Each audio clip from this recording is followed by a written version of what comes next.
ఓం నమ శివాయ నమో నారాయణాయ ఓం శ్రీ కర్మ నివారణ కాల భైరవాయ నమో నమః ఓం వజ్రణకాయ విద్మహే తీక్షణ దగ్గుస్థాయ ధీమహి తన్నో నవనారసింహస్వామి ప్రచోదయాతు.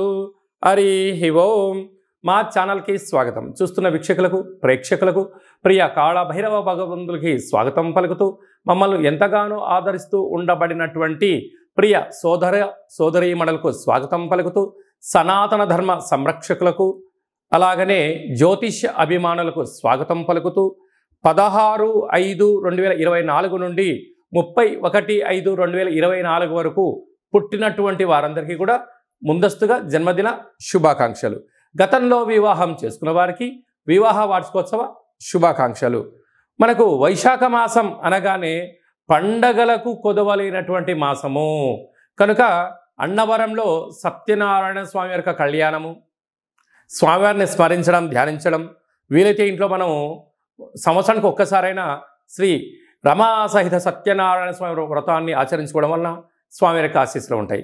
అలాగనే మనకు వాసవి మాత అమ్మవారి యొక్క జయంతి, అమ్మను స్మరిస్తే అన్నీ మనకు ఉన్నట్లే అని చెప్పి గమనించాలి. అలాగనే మాసానాం వైశాఖ మాసం అంటారు.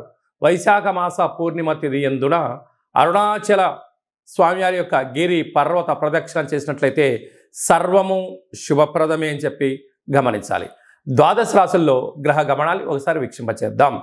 మేషరాశిలో బుధుడు మరియు శుక్రుడు సంచార స్థితి, వృషభ రాశిలో రవి గురు సంచార స్థితి, కన్యరాశిలో కేతు సంచార స్థితి, కుంభరాశిలో శని భగవానుడు స్వక్షేత్ర సంచార స్థితి, మీనరాశిలో కుజరాహుల సంచార స్థితితో ద్వాదశ రాశుల్లో గ్రహ గమనాలు ఈ విధంగా ఉన్నాయి.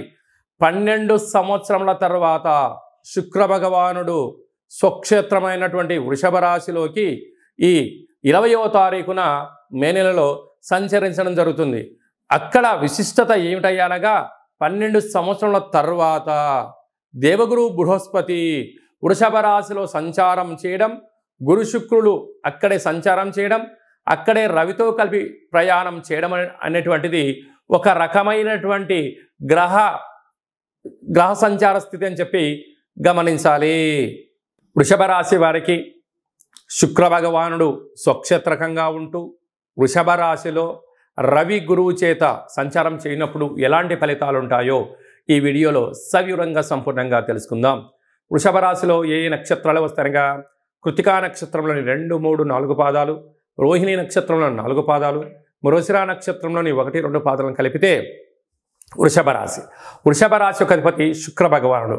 ఆ శుక్ర భగవానుడు 20వ తారీఖు నుంచి వృషభ రాశిలోని రవి చేత గురువు చేత కలిపి సంచారము చేయడం, 12 సంవత్సరముల తర్వాత గురువు చేత శుక్రుడు వృషభ రాశిలో సంచారం చేయడం వలన వృత్తులు, ఉద్యోగాలు, సువర్ణపు అధ్యాయపు జీవితం ప్రారంభించడం, అనేక కార్యక్రమాల్లో మంచి అవకాశాలు రావడం, విద్యలో, ఉద్యోగంలో, వ్యాపారంలో, విదేశాలలో లగ్జరీ లైఫ్ కేంద్ర బిందువు అయ్యేటువంటి అవకాశాలు చాలా అధికంగా ఉన్నాయి. ఇలాంటి కాల సమయంలో మనం ఏదైతే అనుకుంటున్నామో రవి చేత గురువు శుక్రుడు కలిసి ఉండడం వల్ల గురుమౌఢ్యమి అన్న పరిస్థితి ఉంటుంది.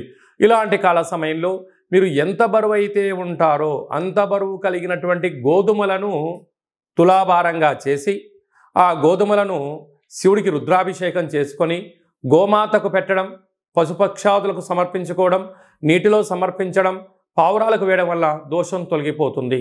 మనకంత శక్తి లేదు, కాసేపు అనుకుందాం.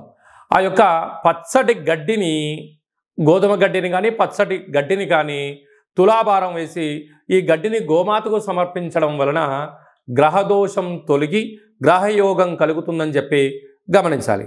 అలాగనే పంచమ స్థానంలో కేతు సంచార స్థితి ఉండడం వలన పుత్రిక సంతాన యోగము, చదువులు అభివృద్ధిలో విజయం వారి సొంతం అవుతుంది. రాజ్యస్థానంలో శని భగవానుడు స్వక్షేత్రకారకుడు అవ్వడం వలన అన్నింటా విజయం మీ సొంతం. ధర్మబద్ధంగా ఉండండి, న్యాయబద్ధంగా ఉండండి, ఆరోగ్యాన్ని కాపాడుకుని మానవ ప్రయత్నం చేయండి.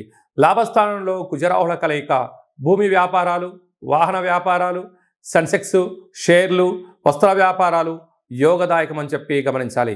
వేన్లో బుధ శుక్ర సంచార స్థితి ఉండడం వలన నూతనమైన పనులు ప్రారంభించేటువంటి కాల సమయంలో ఆచి తూచి నిర్ణయం తీసుకోండి, అంతా మంచిగా కలుగుతుంది. ఇలాంటి కాల సమయంలో హోటల్ వ్యాపారస్తులు, పాల వ్యాపారస్తులు, స్వీట్ వ్యాపార కార్యక్రమాలు, అలాగనే పోలీస్ శాఖ, రక్షణ శాఖ, బంగారు ఆభరణాలు, వస్త్ర వ్యాపారకులకు చాలా మంచి కాలం ఉందని చెప్పి గమనించాలి.